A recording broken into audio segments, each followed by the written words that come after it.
Hi there. I hope you're doing well. You know, we work really hard to create amazing, fun, and useful videos just for you. But sometimes it feels a little sad. Most people watch just a few seconds and leave. They don't like, they don't comment, and many don't even subscribe. That makes us think, are we doing something wrong?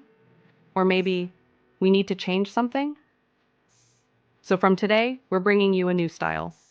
Not just spoken English, but also audio podcasts, listening exercises, video stories, short funny videos, and exciting conversations for listening practice. Today's video is about something. Why do Indians say, I'll be there in 5 minutes, even when they are still at home? So please, watch the full video, and if you enjoy it, like, share, comment, and don't forget to subscribe. Tell us in the comments, do you want audio podcasts, or funny skits, or spoken English practice? We're here for you. Now you be there for us. Welcome to the deep dive. Okay, so today we're tackling something pretty relatable, I think. That classic 5-minute promise. You know the one. Someone says, yeah, I'm coming in 5 minutes. And you just know. Well, they probably haven't even left the house yet. It's funny, sure. But our mission for you today is to dig into what's really going on behind this super flexible idea of time. What's it tell us about culture? Exactly. And what's really interesting is that, well, in many contexts, 5 minutes isn't literal at all. It's more like a social nod. Think of it maybe as a statement of hope, or just, optimism, like a belief that things will sort themselves out, or maybe that just being connected, being flexible, that's more valuable than sticking rigidly to a clock. It points to a kind of cultural optimism underneath it all. Optimism. Yeah. That's a great way to put it. Because I think a lot of us, maybe you listening too, have learned to mentally add that what people sometimes call the Indian buffer. Someone says 5 minutes, you think, okay, maybe 30. Maybe not today. But yeah, this deep dive, it's not just about laughing at a habit. It's about understanding the why. Is it just a quirk? Or does it show something like deeper about how societies tick? Oh, it's definitely deeper than a quirk, yeah. I mean, our sources, they suggest it's not really about, lying or being deceitful. Often it comes from a cultural view of time. I think it's called polychronic time, right? Yeah. Polychronic. So in cultures like that, relationships, juggling multiple things at once, that often takes priority over a strict linear schedule, one thing after another. That's different from, say, monochronic cultures where it's all about punctuality, planning, step by step. So that 5 minutes, it could be a way to sort of soften things, avoid disappointment, keep the harmony, or just signal, hey, I heard you, I intend to get there eventually. Ah, okay. So it's baked into the culture, not just a personal thing. You must see this really clearly at big social events then, right? Like, how does this whole flexible time thing work? That's something huge, like a wedding. Exactly. A wedding is a perfect example, especially in many parts of India. The invitation might say, okay, procession at 7 p.m. sharp.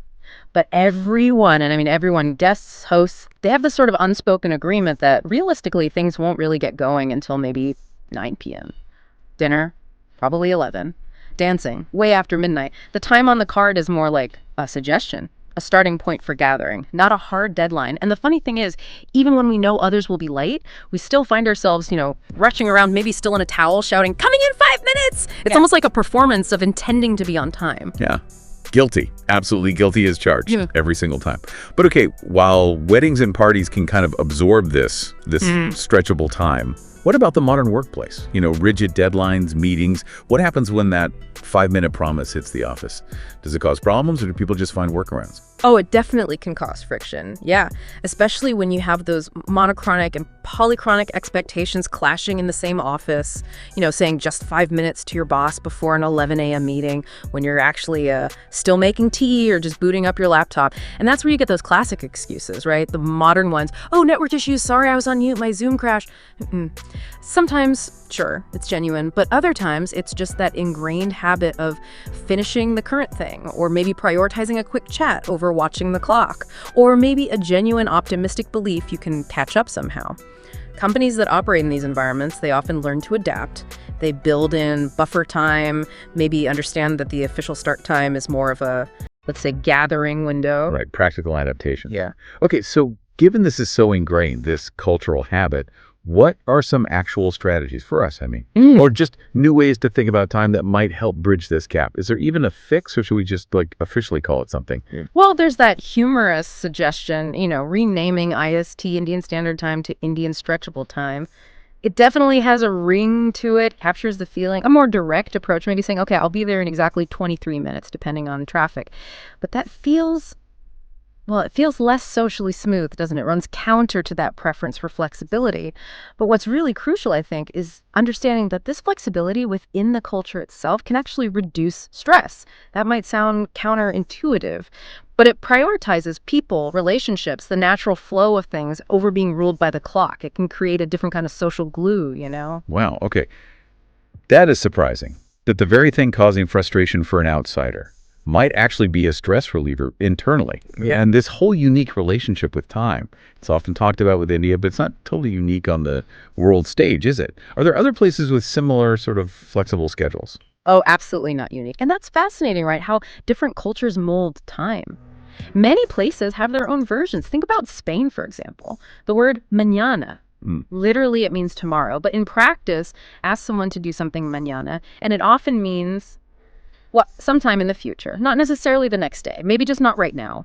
It's an understanding that it'll get done, but probably after whatever social interaction or more immediate, maybe relationship-focused thing is happening. It's different from the Indian 5 minutes because it's explicitly delaying it, but the core idea is similar.